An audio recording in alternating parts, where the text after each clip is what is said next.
Yes, yes.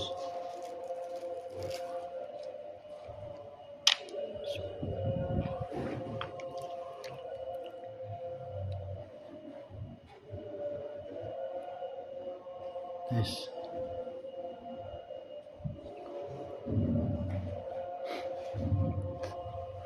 Assalamualaikum warahmatullahi wabarakatuh.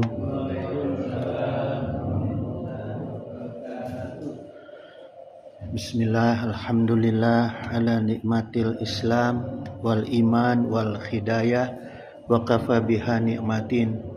Wassalatu wassalamu ala nabiyina sayyidina Muhammadin wa ala alihi wa sahbihi ajma'in. Amma ba'du. Hadratal muhtaramin summa ila hadratil kiram min jami'i sayhina ayuhal mukarramun sahibal fudola allazi yakhduruna fi hazal masjid jami almanan zadaqallahu nuran wa ihsanan. Ayuhal ikhwan, selanjutnya kajian kita subuh sekarang mengenai kelanjutan kajian Al-Quran. Ya, kemarin kita udah bahas mengenai Al-Quran. Sekarang kita akan kupas terkait dengan isi. Ya. Tapi ini tidak semua karena nggak cukup kalau langsung kita bahas semua. Sekarang saya masuk ke poin kupasan isi tujuan utama, ya. Tujuan utama dari isinya ilmu di dalam Al-Quran. Jadi Allah menurunkan Al-Quran, di antaranya isinya adalah ilmu, ya, ilmu yang tentunya punya tujuan utama dari isi Al-Quran ini yang menjadi penting bagi kehidupan manusia, ya. Pertama yaitu untuk Al-Quran itu isi ilmunya itu menjadi hudan, ya. Hudan atau al-huda atau yang kita sudah kenal hidayah, ya. Itu Al-Quran. Secara bahasa itu maknanya hidayah itu bimbingan, ya, atau petunjuk. Nah, bimbingan atau petunjuk menuju jalan yang benar, jalan yang diridhoi ku Allah. Itu isinya Al-Quran.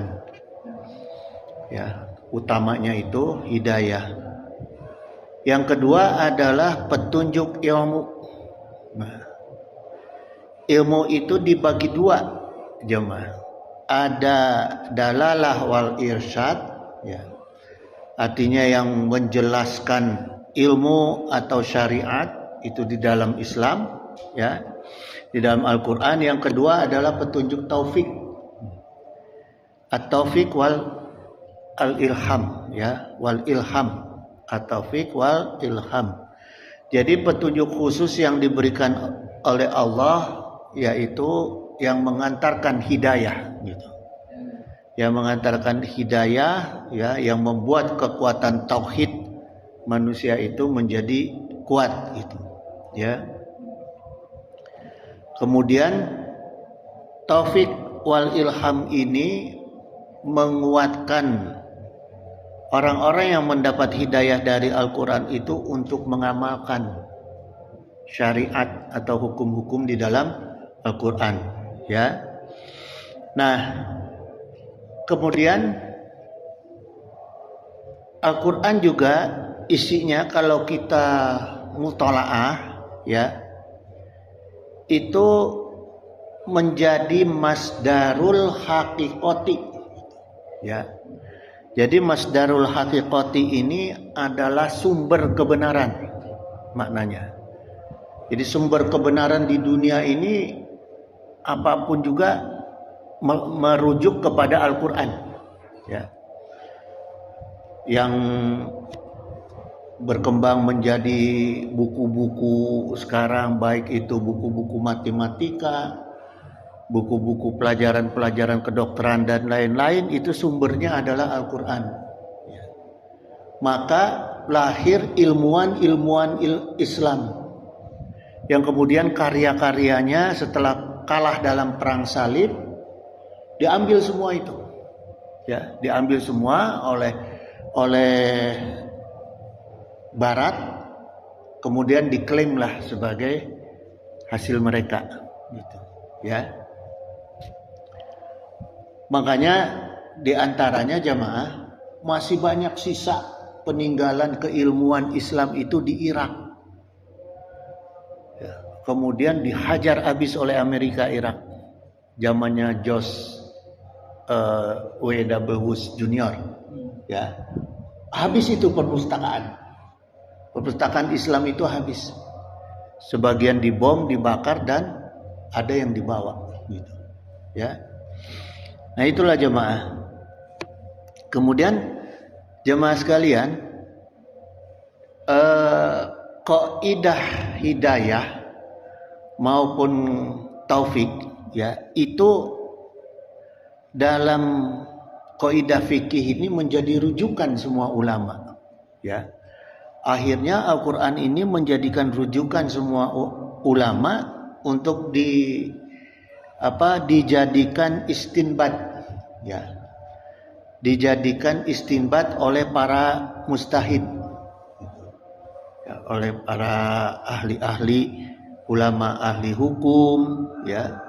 Nah mereka menggali ilmu dan hukum di Al-Quran, itu namanya istinbat, ya. Gitu. Jadi baik agama maupun pendidikan, ilmu pendidikan agama itu dijadikan kaidah fikih yang ada di dalam Al-Quran itu, ya. Pertama yaitu kaidah fikih yang tarbiyah ubudiyah sifatnya, ya. Tarbiyah ubudiyah ini adalah bagian dari ilmu yang membentuk supaya hamba-hamba Allah ini menjadi ahli ibadah. Nah, lahirlah fikih, ya. Kemudian ilmu-ilmu yang menyangkut dengan ibadah. Kaidah intinya ada di dalam rukun Islam yang 5 itu, ya. Kemudian lahir ilmu fikih. Nah, kenapa Quran mengutamakan tarbiyah ubudiyah? Karena memang di dalamnya itu isinya, intinya adalah keinginan Allah, di mana Allah punya iradah menciptakan manusia, yaitu wa ma khalaqtul jinna wa insa illa liya'budun. Jadi Allah menciptakan manusia itu untuk menjadi ahli ibadah, ya. Maka Allah ciptakan Al-Quran, gitu. Allah turunkan Al-Quran untuk menuntun keinginan Allah, ya. Seharusnya kita juga gitu sebagai orang tua, ketika kita menginginkan anak kita menjadi seseorang, ya, yang bahasa umumnya berguna bagi agama, keluarga, negara, bangsa, tentunya kita sebagai orang tua harus memberi tuntunan, ya, memberikan alat sebagai tuntunan kepada anak kita. Begitu juga Allah. Keinginan Allah itu tidak hanya sekedar keinginan, tapi memberikan tuntunan bagi manusia, yaitu Al-Quran, ya. Nah, supaya apa?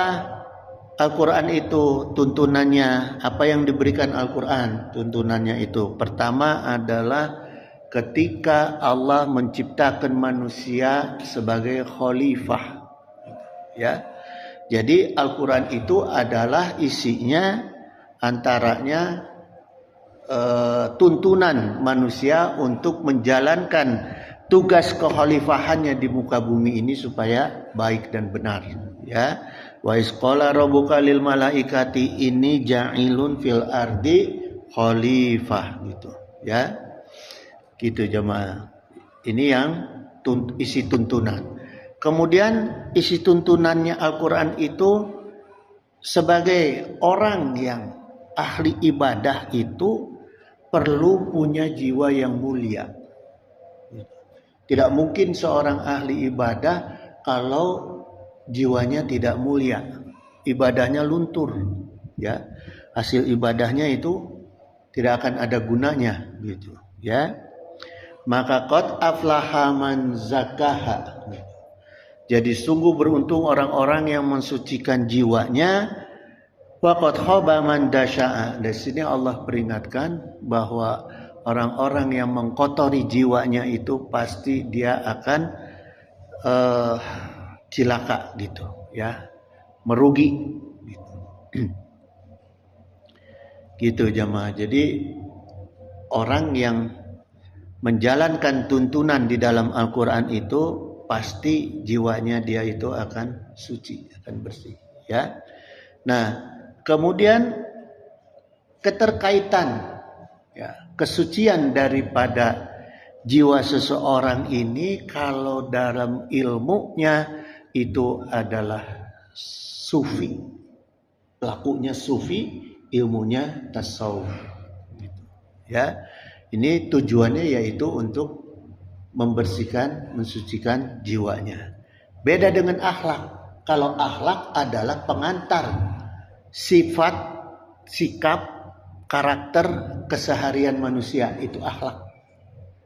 Ya, murah senyum, husnul khuluq, ya, akhlaknya baik. Nah, itu belum tentu orang yang akhlaknya baik itu menjadi ahli sufi, belum tentu gitu ya, belum tentu gitu. Tapi orang yang ahli sufi, ahli tasawuf, pasti akhlaknya baik, pasti gitu ya. Karena ketasawufan itu turunannya adalah torekat, syariat, hakikat, makrifat. Makin tinggi itu keilmuannya dalam anak cucunya tasawuf, maka dia akan semakin baik gitu, akan semakin suci jiwanya ya. Gitu jamaah. Kemudian jamaah sekalian, waqala Nabi SAW ya. Jadi yang terkait dengan kesucian jiwa ini, Rasulullah mencontohkan doa yang selalu Rasulullah itu panjatkan kepada Allah, Allahumma ati nafsi taqwaha gitu. Jadi ati ini adalah fa'il ya, dari fi'il amar gitu, dari kata ata, artinya datangkan. Ya Allah, datangkanlah kepada jiwaku ketakwaan. Ini yang selalu Rasulullah doakan ya. Wa zakkiha gitu. Dan sucikanlah jiwaku. Nah, ini keinginannya Rasulullah ya. Anta khairu man zakkaha, engkau Allah sebaik-baiknya yang mensucikan jiwa manusia ya. Anta waliyuha wa maulaha, engkau Allah ya Allah yang menjaga dan melindungi jiwa manusia. Nah, ini yang selalu Rasulullah itu panjatkan doa kepada Allah untuk menjaga kesucian jiwanya Rasulullah gitu ya. Karena Rasulullah dimaksum jemaah. Jadi sekalipun orang yang dimaksum itu ya tidak kemudian akhirnya leha-leha. Ada satu kaidah ya. Sayyidina Umar ini kan salah satu sahabat yang sudah dijamin surganya. Bahkan sahabat yang sudah ditunjukkan ke Rasulullah rumahnya di surga, diperlihatkan, dibuka kasabnya ya, oleh Rasulullah diperlihatkan bahwa Sayyidina Umar itu bisa melihat rumahnya yang ada di surga. Kemudian apa yang disampaikan oleh Sayyidina Umar? Saya tetap masih pengen hidup. Kenapa? Sekalipun saya kalaupun mati sudah pasti kenikmatannya, tapi saya masih tetap pengen hidup dengan 3 alasan.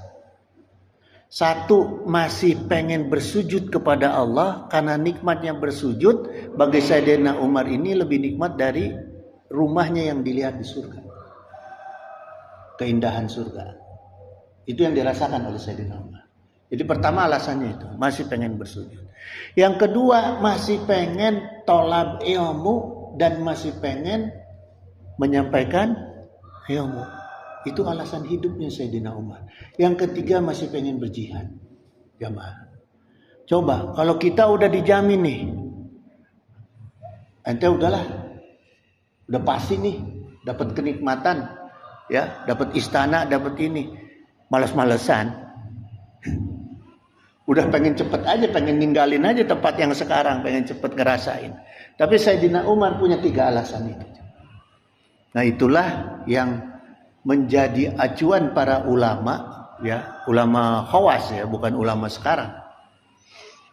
Itu beliau-beliau itu masih pengen tetap hidup. Karena apa? Masih pengen menulis kitab, masih pengen bersujud tahajud di malam hari, masih pengen berjihad dengan keikhlasannya. Nah itu jemaah, ya, alasan Sayyidina Umar. Memang sulit dicontoh gitu, ya. Itu orang-orang pilihan, ya. Kemudian jemaah, isi daripada kandungan Al-Quran yaitu pendidikan untuk membina akhlak. Kalau tadi jiwanya, sekarang adalah amalnya daripada kesucian jiwa, yaitu akhlakul karimah. Gitu, ya. Saking penting-pentingnya amal akhlak yang baik ini, Allah sampai mengingatkan contohnya Rasulullah. Karena segala sesuatu harus ada contoh. Gitu, ya. Laqad kana lakum fi Rasulillahi uswatun hasanah. Jadi harus ada contoh. Kalau nggak ada contoh, kalau cuma cerita, nggak nerap, nggak melekat gitu. Ya, sulit ngamalkan. Coba saya terangkan bab wudu, tapi nggak ada prakteknya. Belum tentu ngerti, ya. Makanya Rasulullah Allah dalam menurunkan Al-Quran juga memberikan contoh perilaku manusianya. Makanya para nabi dan rasul itu dari kalangan manusia.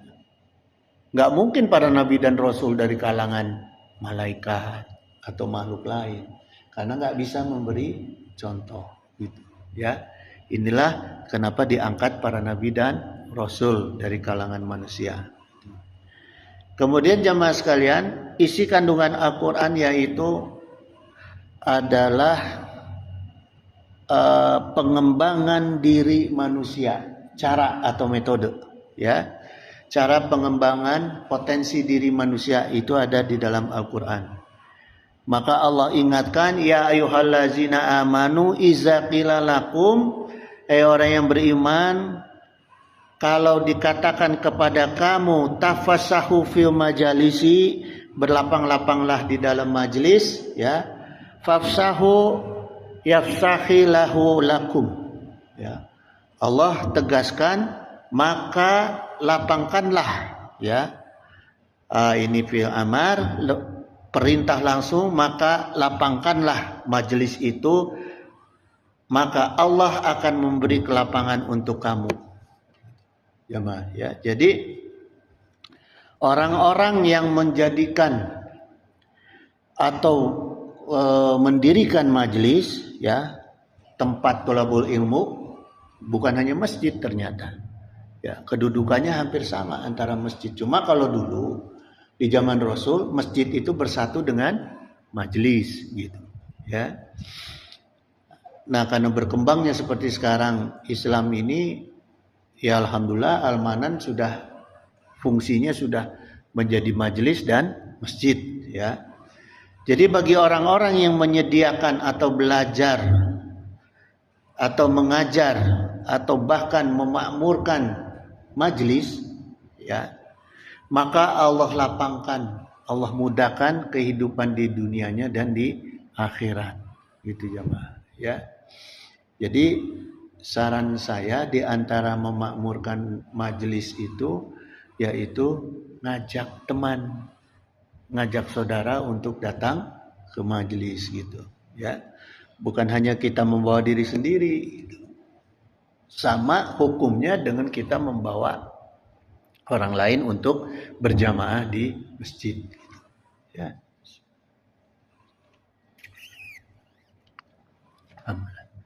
Kemudian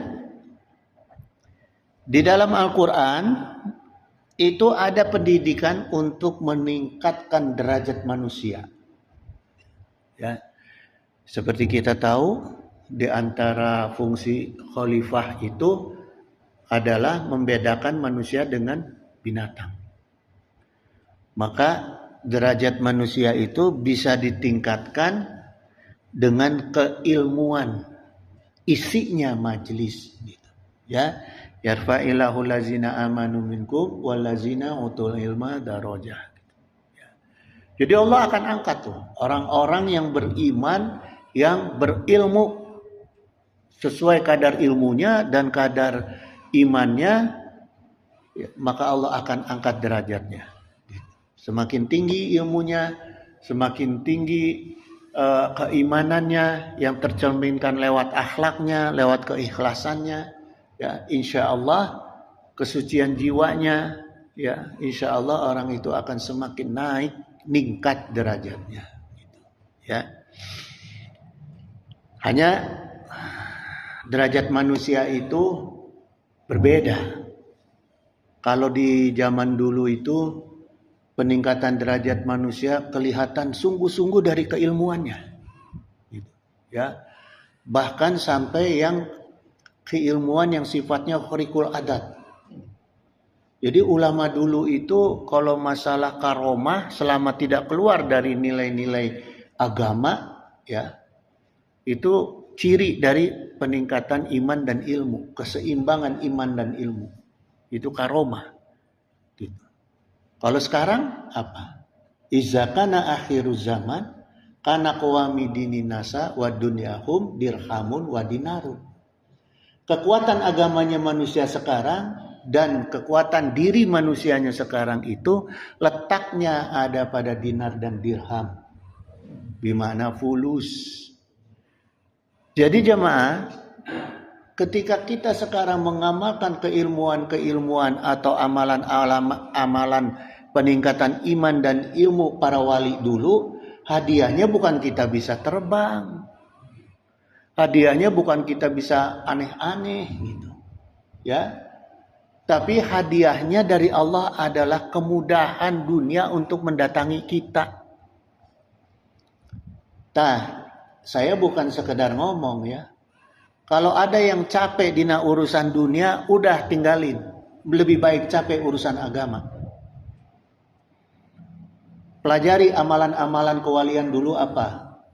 Misalnya dina kitab Sirur Asror, kemudian dina kitab-kitab lain Khazinatul Asror, ya, amalan-amalan para wali, para ulama dulu. Banyak itu, ada beberapa kitabnya diamalkan oleh kita. Gitu. Nanti dunia yang datang ke kita. Saya udah pernah ngasih contoh peristiwanya Sayyidah Maryam. Bedanya saum dengan siam. Itu jemaah, ya. Nah selanjutnya jamaah sekalian, waqala Nabi SAW, man salaka tariqan yaltamisu fihi ilman, siapa yang menempuh jalan untuk mencari ilmu, sahalallahu lahu bihi tariqan ilal jannati. Ya. Allah akan mudahkan baginya jalan menuju surga. Orang-orang yang dawam datang ke majelis mencari ilmu, ya setiap langkahnya itu akan membuka kemudahan jalan untuk ke surga. Nah surga jangan kita pikir surga mah nanti aja, tunggu mati dulu. Inna hunaka jannati fi hazal alam. Ya, sungguh ada surga di alam ini, yaitu di alam dunia. Siapa yang tidak bisa masuk surga di alam dunia, ya maka dia tidak akan bisa masuk surga di alam akhirat, jemaah. Uber dulu surga yang ada di alam dunia. Surga di alam dunia cirinya apa? Yang membuat jiwa kita itu hilang dari rasa iri, sirik, iri, dengki. Sakitnya manusia, sekaya apapun kalau udah ada sifat iri, sifat dengki, sifat tamak, sifat-sifat setan, gak bakal ngerasain surga.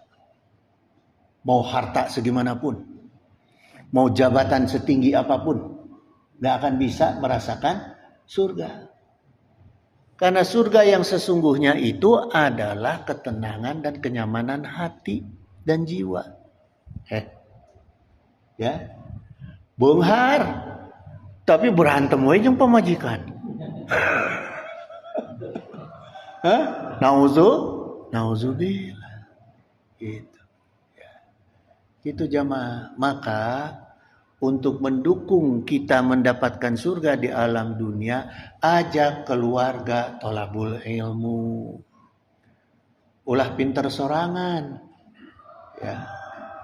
Karena ketika kita tidak mampu mengajak keluarga tolabul ilmu, tidak mampu mengajak keluarga untuk takwa kepada Allah, maka kita nggak akan bisa merasakan surga.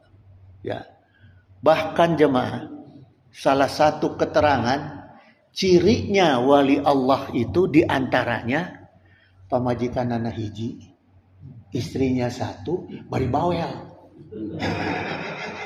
Eta ujian para wali. Ujian para wali itu gitu jemaah. Udah satu istrinya, bawel deh. Tarekat we ka salaki. Eta ujian para wali, termasuk ujiannya Sayyidina Umar. Jangan salah jemaah. Ujiannya Sayyidina Umar. Itulah yang membedakan derajat kita manusia dengan Rasulullah. Rasulullah mah istrinya banyak juga aman. Gitu. Ya, maka banyak ulama menyalahkan kaidah ini akhirnya lebih baik nyandung. Tambah riut. Satu juga udah pusing. Gitu coba. Ya, gitu coba. Jadi cirinya itu. Kemudian intinya usaha kita satu-satunya jalan yang mengajak keluarga bareng-bareng soleh dengan kita, bareng-bareng takwa dengan kita gitu. Ya. Alangkah indahnya kalau almanan ini yang sudah disediakan hijab ini ibu-ibunya ada. Gitu. Saya godok nanti ibu-ibu nanti dia. Gitu. Ya. Gitu jamaah sekalian. Kemudian tujuan ngaji yang sesungguhnya ya di dalam Al-Qur'an itu adalah untuk mendapatkan hidayah tadi hudan dan masdarul haqiqati. Ya. Tujuan untuk mendapatkan bimbingan dari Al-Qur'an mengenai kebenaran, ya, baik itu kebenaran yang absolut yaitu Al-Quran, hadis, kemudian turunannya ijma dan qiyas. Tapi yang sanadnya harus nyambung, gitu, ya. Kalau sanadnya nggak nyambung, nanti takutnya sesat, gitu, jemaah, ya. Maka manusia itu tetap berada di dalam kemaslahatan di dunia dan akhirat dan dijauhkan dari mafsadah. Mafsadah itu bahaya, ya. Mafsadah itu bahaya dunia akhirat gitu, ya. Maka jemaah sekalian, sekarang itu ya ilmu yang bersumber dari hidayah dan masdarul haqiqati itu sangat penting diperhatikan, ya. Bagaimana ilmu itu memang benar-benar adalah isinya pengantar hidayah dan masdarul haqiqah gitu atau haqiqati. Maka Rasulullah SAW mengingatkan ini akan terjadi di akhir zaman, ya. Akan terjadi di akhir zaman. Rasulullah mengingatkan, sayati ala nasi zamanun yakilu ulama'uhu wa yaksuru khutba'uhu. Ya. Nanti di akhir zaman itu akan datang kepada manusia orang-orang yang ulamanya sedikit, tapi ahli khutbahnya, ahli ceramahnya, ahli dakwahnya banyak. Gitu. Ya. Makanya banyak istilah sekarang da'i, dakwah, da'i, gitu. Ya. Man tamassaka fihi bimusyarima ya'lamu naja. Ya. Jadi siapa yang mengamalkan berpegang dari 1/10 aja, ya. 1/10 bimusyarima ma yalamu naja gitu. Dari apa yang dia pahami maka dia akan selamat. Gitu. Jemaah. Artinya apa? Pertama, maknanya zaman sekarang ini akan banyak penceramah-penceramah ya yang pintar beretorika, kata-katanya menghibur, tapi isinya dan nasihat ilmunya itu sangat sedikit. Sok. Gitu. Ya. Gampang aja cirinya. Lebih banyak mana ulasan dan hiburannya daripada dalil. Itu aja kita ukurnya. Ya. Gitu. Sedangkan agama itu adalah nasihat. Agama itu bukan hiburan. Jadi umat itu bukan untuk dihibur. Umat itu untuk diberikan nasihat dan untuk diberikan ilmu. Ya. Antami dari ya. Jadi dari Tamim Ad-Dar wa qala Nabi sallallahu alaihi wasallam ad-dinu nasihatu. Agama itu adalah nasihat. Ya, bukan hiburan jemaah. Jangan salah. Sekarang kebanyakan orang menjadikan agama itu sebagai ladang hiburan. Sebagai ladang untuk mencari uang. Nah, itu kesalahan. Kesalahan makanya setiap tahun tuh di Islam itu halakoh hampir setiap bulan, bahkan di Almanan setiap minggu, ya kajian. Tapi kalau isinya cuma hiburan, ilmunya lebih sedikit dari hiburannya, mana bisa mengantarkan hidayah? Ya, apalagi banyak ceritanya gitu. Saya pernah dengar di satu pengajian si penceramahnya itu menyindir orang yang nggak ketawa ketika dia melawak. Oh katanya nanti sakit katanya. Nanti kalau jangan ditahan ketawa katanya. Saya bukannya nggak mau ketawa, dia lagi melawak. Justru saya sholawat dan istighfar. Jangan sampai yang masuk ke kepala kita hiburannya. Jangan sampai yang masuk ke jiwa kita hiburannya dalam acara pengajian. Nyaah gitu. Ya. Makanya kita jaga, kita isi otak kita dengan jiwa kita dengan istighfar dan sholawat. Minta keberkahan. Supaya disaring nih. Disaring yang kita terima hanya yang manfaat dunia akhirat. Gitu. Ya. Bukan tujuannya ketawa. Kemudian jemaah sekalian, untuk kesempatan kajian subuh sekarang, saya menambahkan tujuan utama dari pendidikan di dalam Al-Quran. Ini saya ambil dari kitab Hikmatut Tashri wal Fasafatuhu, ya, Syekh Ali Ahmad Al-Jurjawi. Ya. Beliau mengatakan, ya, bukti daripada orang-orang yang ini ulama ini mengupas masalah Ramadan sesungguhnya, ya. Tapi di sini saya ambil sarinya. Sarinya yaitu yang kaitannya kesuksesan Ramadan dengan Al-Qur'an. Gitu, ya. Kesuksesan Ramadan dengan pendekatan kita kepada Al-Qur'an, ya. Pertama jemaah sekalian, hasil yang kita harapkan kelulusan setelah Ramadan ini atau pasca Ramadan, pertama adalah pendidikan syukur atas nikmat Allah, ya. Karena apa? Kalau kita Ramadan tidak sanggup bersyukur, maka kita itu jamaah sekalian tidak akan bisa mendapatkan nikmat Ramadan. Inti kegiatan amal inti daripada Ramadan adalah puasa. Ya. Jadi saya kupas sedikit jemaah. Apa sih fungsi puasa? Nah, ini yang diajarkan ke ulama-ulama dulu di pesantren. Kalau ulama-ulama dulu itu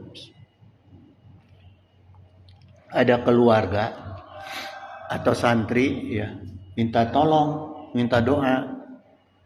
Gimana doanya supaya mudah menyerap ilmu, ya santri-santri dikasih amalannya, misalnya Alam Nasro baca setiap malam 152, puasanya 7 hari. Nah, selalu ulama dulu mah kalau memberikan keilmuan itu dibarengi dengan puasa. Bukan dibarengi dengan syarat bayar sekian, bukan. Gitu. Apa maknanya puasa? Puasa itu jamaah, karena sesungguhnya diri manusia itu sakti. Kenapa? Ruh. Fayanfuhu fihi ruh. Ruh itu tidak ada campur tangan makhluk. Langsung Allah yang perintahkan Jibril untuk meniupkan bagian daripada zat Allah. Jadi ruh itu adalah bagian daripada zat Allah, ditiupkan ke manusia, maka manusia hidup. Al-Haya, ya, diantaranya sifat dan nama Allah Asmaul Husna adalah Al-Haya, kehidupan. Ya, manusia hidup kenapa? Karena punya bagian daripada zat Allah. Kemudian apa? Tangan, kaki, mata, fungsi kita yang lain pinjaman dari Allah. Ya, makanya harus kita syukuri. Jamaah. Di mana ada orang yang nggak pernah bersyukur, pasti inna azabi lasyadid.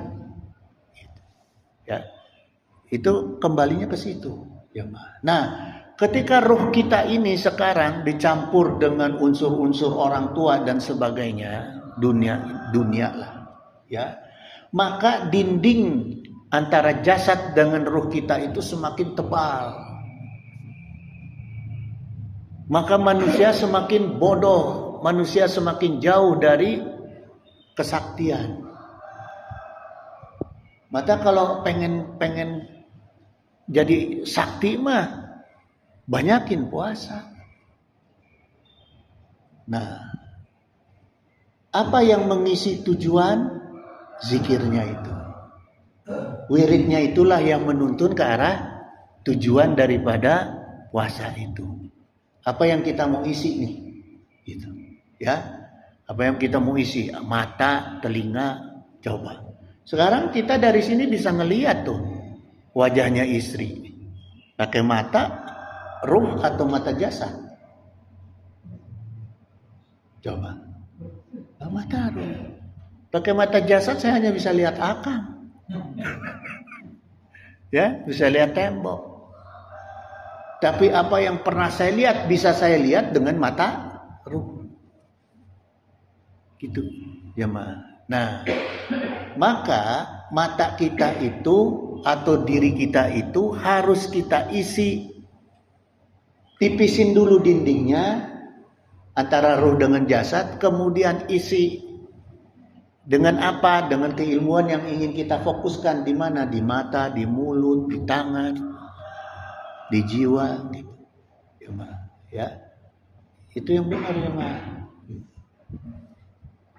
Terus kita berdoa, insya Allah akan lebih mudah, ya, akan lebih mudah diijabah. Nah, itu pentingnya diantaranya Ramadan berdekatan dengan Al-Quran itu supaya kita bisa meningkatkan syukur atas nikmat Allah, ya. Wa in ta'udu nikmatallahi la tuhsuha, ya. Kalau kamu menghitung nikmat Allah, maka tidak akan bisa kita menghitungnya. Dalam surat Ibrahim ayat 34. Kemudian pendidikan menjaga amanah. Dalam Al-Quran, kalau kita nggak bisa dalam Ramadan, itu latihannya diantaranya menjaga amanah. Kalau kita nggak bisa menjaga amanah di dalam Ramadan, wah, bolong itu puasa. Yang rawan itu wudu di jam lohor. Nah, itu ucuk umur-umurnya rajin gitu. Bari nelen gitunya. Gitu, ya. Maka pentingnya kita bisa menjaga amanah Allah dan Rasulnya itu Rasulullah tegaskan Beliau bersabda, la imana liman la amanata lahu. Tidak sempurna iman seseorang yang tidak amanah. Waladina liman la ahda lahu. Dan tidak sempurna agamanya seseorang yang tidak membayar janji. Al-wa'du dainun. Jadi jangan sembarangan janji. Pasti deh aneh bayar. Nah, kalau orang udah sembarangan janji berarti dia meninggalkan agamanya. Ya, itu jamaah. Ingetin tuh kalau ada orang yang suka sembarangan janji, nggak apa-apa, ada janji sama kita mah al-wa'du dainun, pasti dibayar di akhirat. Ketika kita janji, ya nauzubillah, ada orang janji sama seseorang lupa, ditagih di akhirat. Itu. Tapi kalau janjinya orang kafir, udah mual pendak di akhirat. Udah di dunia gitu. Ya, karena di akhirat nggak akan ketemu. Kalau muslim pasti ketemu, gitu. Ya.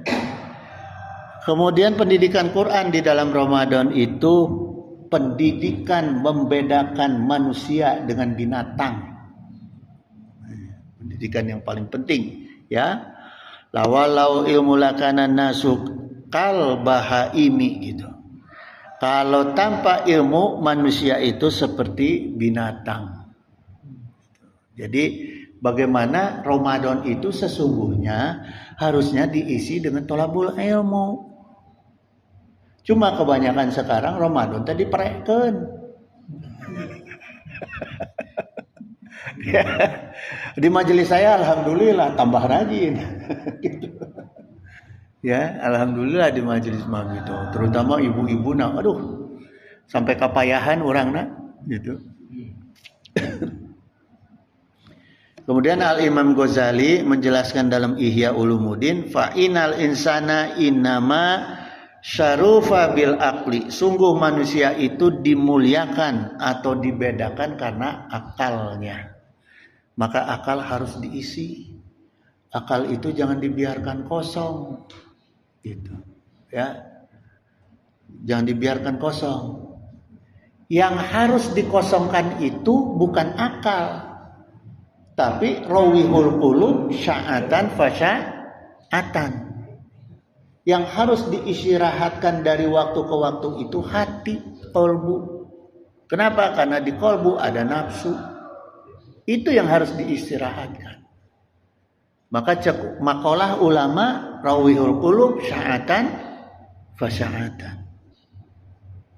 Kalau akal jangan sekali-sekali dibiasakan dikosongkan jemaah.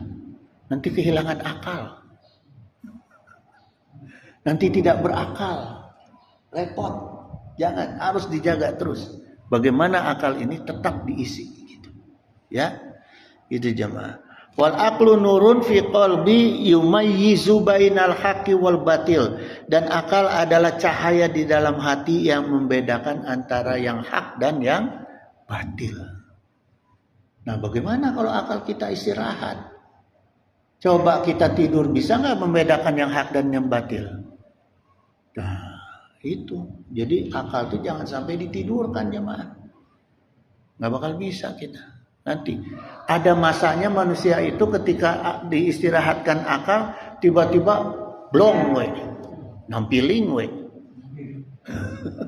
nampiling ke anak, nampiling ke pemajikan, KDRT, itu kan gara-gara kehilangan akal, gitu, ya.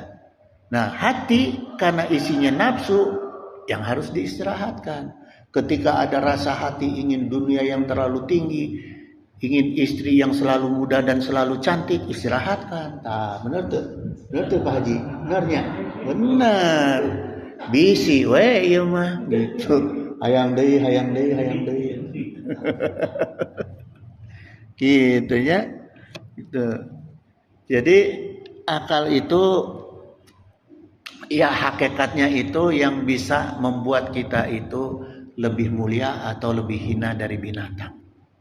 Maka harus dijaga, ya. Gitu. Jadi jangan sampai akal kita jadi pinter ngakalin.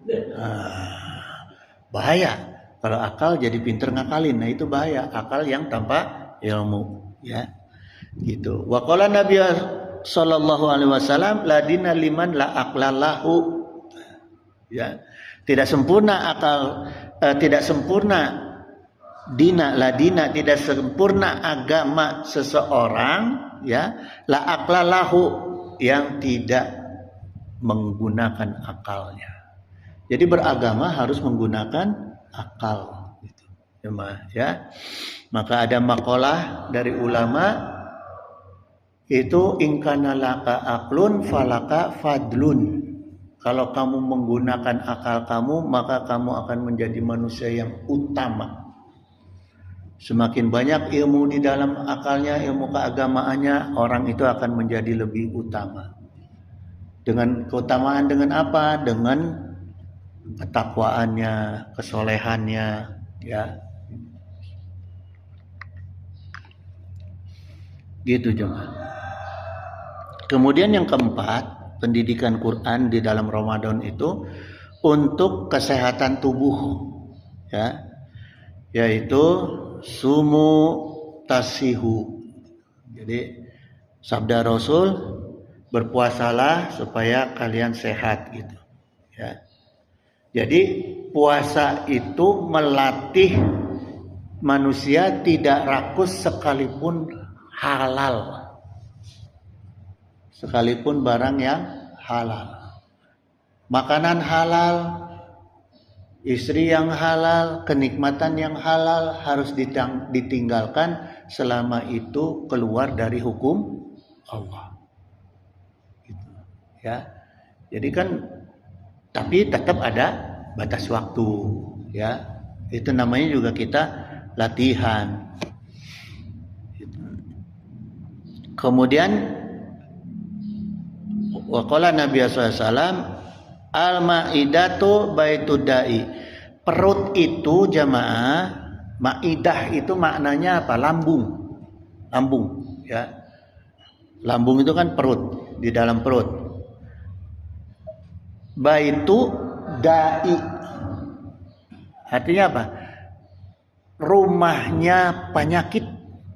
Nah, jadi perut itu adalah rumahnya penyakit, jemaah. Jadi sebenarnya kalau kita mau menjaga, ya, maintenance kesehatan itu sing rajin we puasa, ya.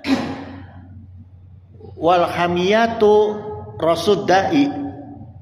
Hamiyah hamayahmi himayatan, itu menjaga atau puncaknya menjaga penyakit itu, atau puncaknya rasudai, puncaknya pengobatan itu, ya. Wa itu kuli badanin, memberikan kepada setiap tubuh kamu, dan berikan setiap pada tubuh kamu ma'audatu, ya, audatun artinya yang menjadi kebiasaan.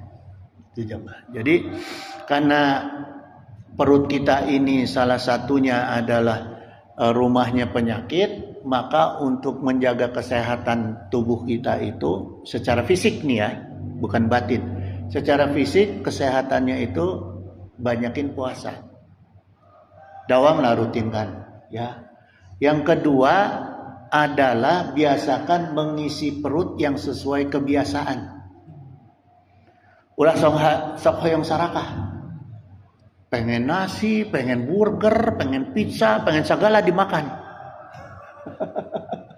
Hah? Gitu.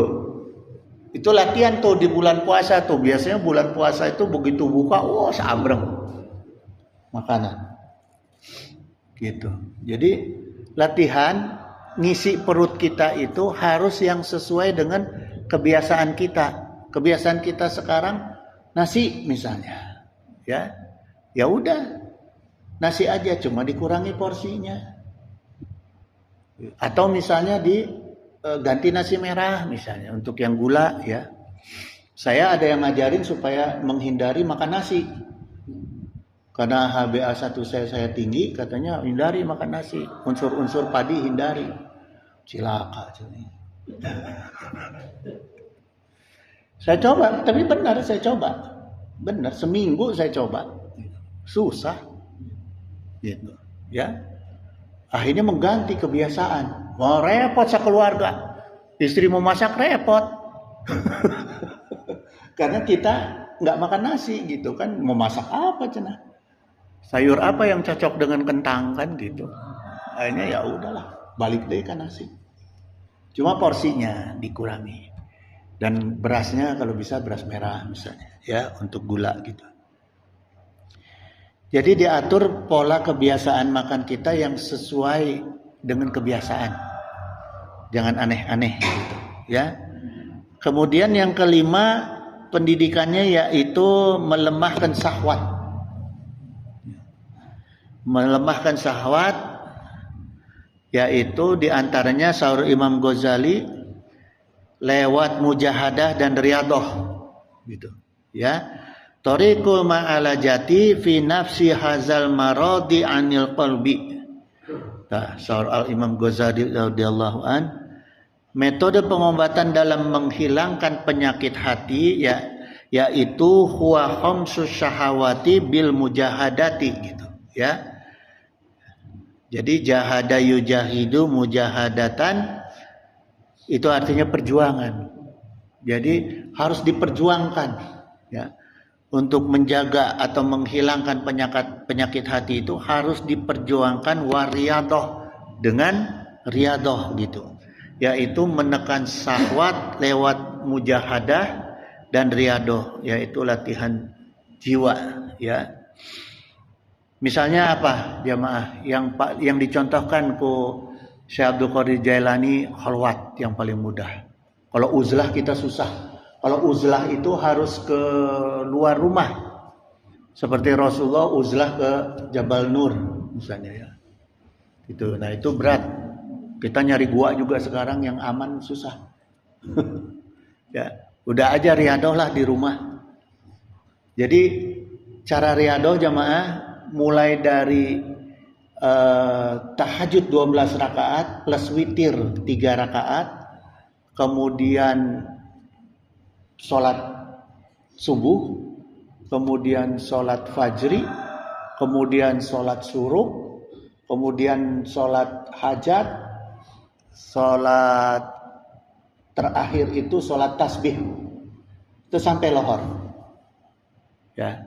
Nanti kalau mau saya kupasin itunya, di kitabnya ada, dari kitab Sirrul Asrar. Kemudian selesai sholat duhur kita tidur. Saya biasanya tidur. Iya, sholat duha 6 rakaat. Lupa tadi, maaf. Sholat duha setelah sholat suruh, sholat duha 6 rakaat ya. Kemudian sholat hajat, sholat kifarat, kemudian terakhir sholat tasbih ya. Nah, kemudian duhur saya tidur biasanya itu 1 jam, kadang 2 jam. Nah, baru setelah bangun kita mandilah ya. Mandi terus Al-Quran minimal 200 ayat minimal baca Quran. Kemudian surat Al-Ikhlas minimal 200. Sholawat minimal 200. Istighfar minimal 200, zikir minimal 200. Itu ketemu tuh kepotong sholat asar, istirahat asar, ketemu maghrib. Maghrib keluar sebentar, buka puasa dengan istri misalnya, dengan keluarga. Tak habis isya masuk lagi kalau mau 2 hari atau mau 3 hari, habis isya masuk lagi. Kalau kerja ya sehari aja di hari Minggu kayak. Kan ada hari liburnya.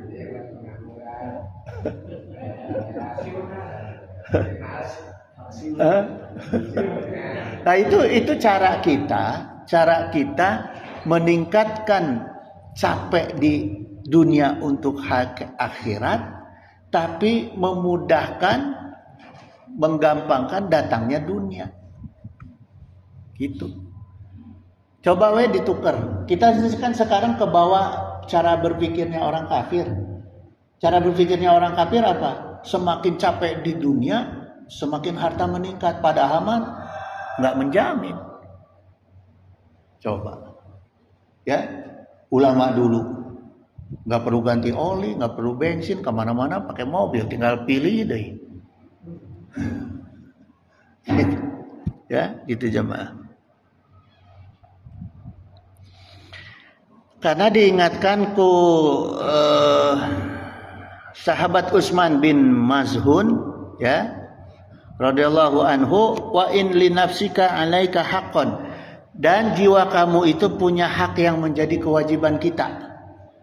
Jiwa kita itu ada haknya yang menjadi kewajiban kita, yaitu fasum wa aftir wa soli wa nam, yaitu kewajiban kita untuk berpuasa, untuk berbuka, untuk sholat, dan untuk tidur. Itu kewajiban kita terhadap jiwa kita, jemaah. Ya, jadi di antara maintenance jiwa adalah puasa, buka puasa, sholat, dan tidur. Gitu, jemaah. Ya. Kemudian yang terakhir, yang keenam adalah pendidikan untuk menimbulkan rasa peka kita terhadap orang-orang yang dhaif, orang-orang miskin. Itu latihan Quran di dalam puasa. Jadi kita nggak akan cuek tuh terhadap keluarga, tetangga, atau umat yang keadaannya memang susah. Gitu, ya. Gitu jemaah sekalian. Insya Allah kalau semua ini tadi apa yang saya kupas mengenai isi Al-Quran, tujuan utama daripada isi Al-Quran ini bisa kita amalkan, amin. Doain saya supaya bisa ngamalkan, maka insya Allah kita nggak akan berat, nggak akan susah, ya, dalam mencari dunia dan mencari kenikmatan akhirat. Karena dunia akan lebih kencang nguber kita, bukan kita yang capek nguber dunia. Itu jamaah sekalian. Innahu sami'un qaribun mujibud da'wat wa yaqdil hajat. Subhanaka Allahumma wa bihamdika asyhadu alla ilaha illa anta astaghfiruka wa atubu ilaik. Wallahul muwaffiq ila aqwamit thoriq. Wassalamualaikum warahmatullahi wabarakatuh. Sebelum doa, ini ada yang mau nanya, mangga.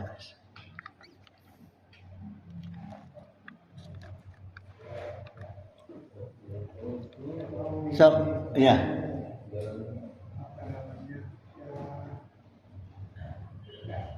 Curhat, pikiran. Gimana sih istri yang bawa ini Ustaz? Waduh. Dari hati yang paling dalam. Maksudnya ukuran bawelnya gitu? Iya. Kira-kira kan mengatasinya. Menurut kita, dia itu bawel ya. Tapi dari apa yang Ustaz jelaskan itu sebenarnya tidak bawel, baik sekali malah. Saya bisa ngomong kepada Pak Jadi, dibilang bawel, tapi number one. Minta istri itu diciptakan bawel ya. Itu kan dibilang Ustaz tadi. Aduh.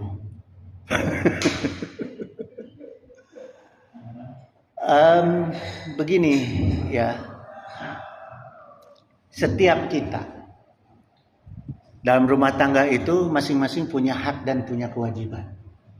Ya, istri ada haknya, ada kewajibannya. Suami ada haknya, ada kewajibannya. Ya, kewajiban suami itu yaitu pertama, ya, nafkah lahir, nafkah batin, nafkah rumah, tempat tinggal, nafkah ilmu. Nafkah ilmu itu kewajiban suami, ya. Jadi suami wajib tuh kalau nggak bisa ngajarin, ajak ke majelis. Nah, kewajiban istri, syarat istri masuk surga, cek ulama Banten, tilueng. Nah, nanti yang ngejelasin yang orang Sunda aja lah ya, akang wehnya. Tilueng, naon tilueng teh? Ngaji ngejo ngajegang. Sak kitab uku dulu jen, dalam kitab uku dulu jen, isinya syarat perempuan masuk surga yang menjadi kewajiban dia melayani suami adalah tirgaem. Ngaji, ngejo, ngajegang. Naon?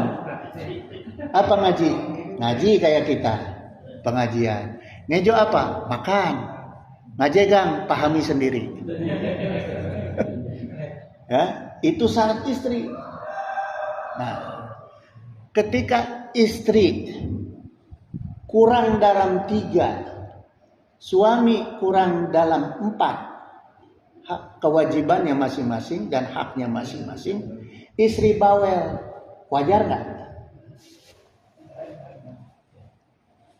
Wajar. Kenapa? Karena paling sering kenapa? Paling sering suami yang lupa memberikan kewajiban ilmu kepada istri. Itu kunci utamanya. Jadi belum bisa dikategorikan bawel kalau masih ada kekurangan dari kewajiban kita. Gitu. Ya? Iya.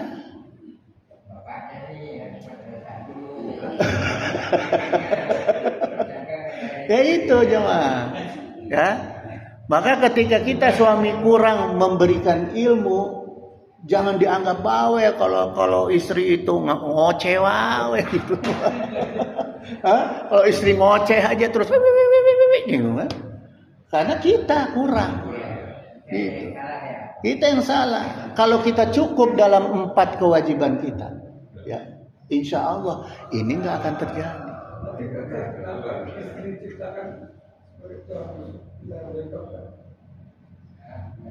Ya, kalau dipaksa patah, makanya ilmu itu tadi.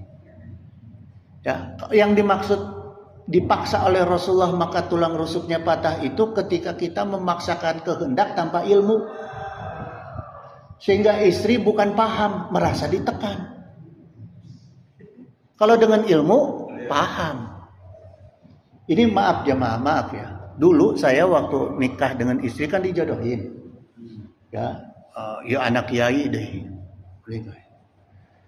Saya mikir gimana caranya nih. Karena dijodohin cuma sebulan. Saya bikin acuan sama istri. Gini aja sekarang kita. Patokan kita Quran dan hadis. Siapa yang kuat dalil Quran dan hadisnya, itu yang harus diikuti. Selesai udah. Jadi kalau dia mau protes sama kita, bawa dalilnya. Kita jawab dengan dalil lagi. Mana yang lebih kuat dalilnya? Kalau dia cuma hadis, kita Quran, kalah dia. Ikut. Itu kesepakatan yang dibangun insya Allah. Walaupun adalah sedikit-sedikit salah kopi, bikin kopi itu mah pasti ada lah, gitu ya. Tapi tidak terjadi sesuatu yang besar sehingga keluar daripada ego manusia. Itu yang masalah. Ketika ego manusia tinggi, lupa dari dalil, keterangan, Quran, hadis, cilaka. Gak bisa dibendung, cilaka. Gitu, ya, gitu Pak ya. Jadi kita belajar bagaimana tetap mengamalkan kewajiban sekalipun hak kita dikurangi. Tuh, kata kunci. Tetap kita melaksanakan kewajiban sekalipun hak kita dikurangi oleh istri. Pasti nggak dikurangi oleh istri. Ai karmen kumaha. Kan pasti kurang haknya.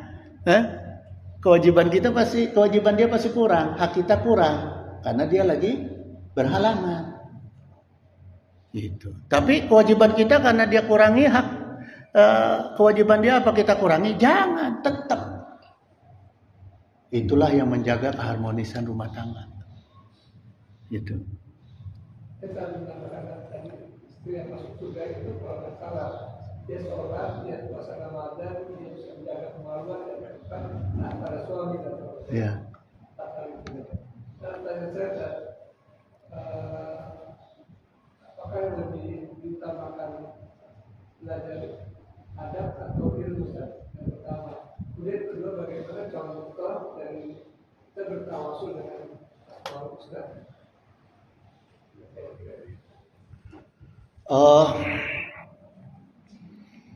Ini pertanyaannya sederhana, cuma jawabnya yang nggak sederhana ini. Ya, jadi kalau syarat istri masuk surga ya memang harus benar-benar taat pada suami, terutama izin. Izin. Yang sering istri itu lupa minta izin. Itu yang sering. Ya.